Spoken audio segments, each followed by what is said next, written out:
Hi guys. तो नानी के घर का आज है सेकंड डे और आज काना ने इतनी मस्ती की ना, स्पेशली जब हितिशा आई बस पूरा घर ही क्यूट मोमेंट से भर गया था। और एंड में काना का डांस वो मिस मत करना। आज सुबह का स्टार्ट हुआ फ्रेश और हैप्पी वाइफ के साथ। नानी के घर की मॉर्निंग का तो अलग ही मज़ा होता है और काना की नानी ने उसके लिए स्पेशल ब्रेकफास्ट बनाया था, वो था बेसन का चिल्ला। सच में नानी के हाथ का खाना ही अलग होता है। कान्हा ने एक अच्छे से ब्रेकफास्ट को एंजॉय करा और नन्नू कर रही थी घर का काम। आज आई थी कान्हा की बड़ी मौसी अपने बेटे के साथ, तो कान्हा उन्हें देख के और भी ज़्यादा हैप्पी हो गया था। उसके बाद आ गई थी हमारे घर में हितिशा, जो उसे मिलने आती रहती थी क्योंकि हितिशा का घर जो है वो नानी के घर के पास ही है।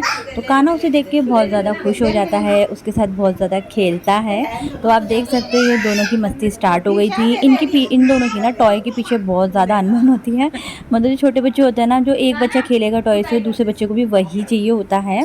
तो इस तरह से ये एक टॉय के पीछे लड़ाई करते रहते हैं। बट हमारी हितिशा जो है वो थोड़ी सी बड़ी है तो वो समझदार भी है, तो वो थोड़ी देर करती है बट अपने भैया को वो टॉय दे देती है। तो इन दोनों का प्यार ऐसे ही चलता रहता है। इसे ही तो बचपन कहते हैं। ये बचपन ही तो होता है जो इतना खूबसूरत होता है और ये काफ़ी टाइम में बहुत अच्छी यादें बन जाता है।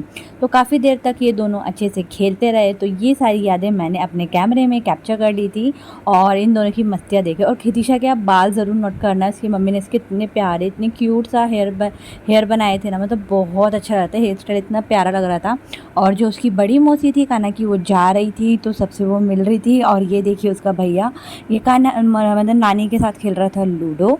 तो बात ही बात में हमारा कब टाइम हो गया, मतलब बड़ी मौसी का जाने का ये पता ही नहीं चला। ऐसे मतलब टाइम निकल जाता है ना सब होते साथ में, तो पता ही नहीं चलता है कि कब जाने का हो गया। तो हितिशा को देखो, उसको लगा मौसी जा रही है चलो। तो जब भी कोई जाता है ना तो वो ना सबको हक करती है, किसी करती है, उसके बाद बाय बोलती है। और ये देखो कान्हा का बड़ा भैया कैसे उसे किसी कर रहा है, बाय बोल रहा है। तो ये बड़ी मौसी जो फ़ोन पे बात कर रही थी क्योंकि उसकी राइड बुक हो रखी थी, तो वो उसको एड्रेस बता रही थी कहाँ आना है। और हितिशा नीचे से बोल रही थी मम्मा मम्मा मेरे को किसी करो ना। तो देखो फिर मम्मा ने उसकी सुन के उसको किसी करी, भैया ने उसको खूब सारा हक करा।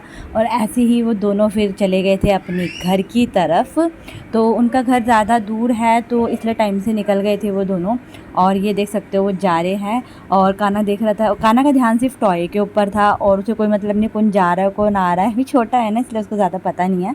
तो सब चले गए थे अपने अपने घर और हो गई थी इवनिंग। तो अब टाइम कान्हा को अकेला फील ना हो इस वजह से एक मैंने चला दिया था राधा रानी का प्यारा सा सॉन्ग, और उस पर कान्हा और मैंने करा जम के डांस कान्हा के साथ।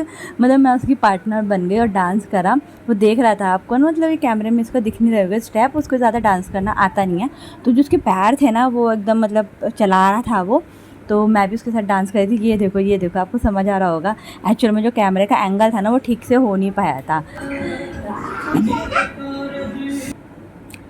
कान्हा की जो नानी थी वो बाहर बना रही थी चाय और कान्हा के साथ में खूब सारी मस्ती कर रही थी, खूब सारा डांस कर रही थी।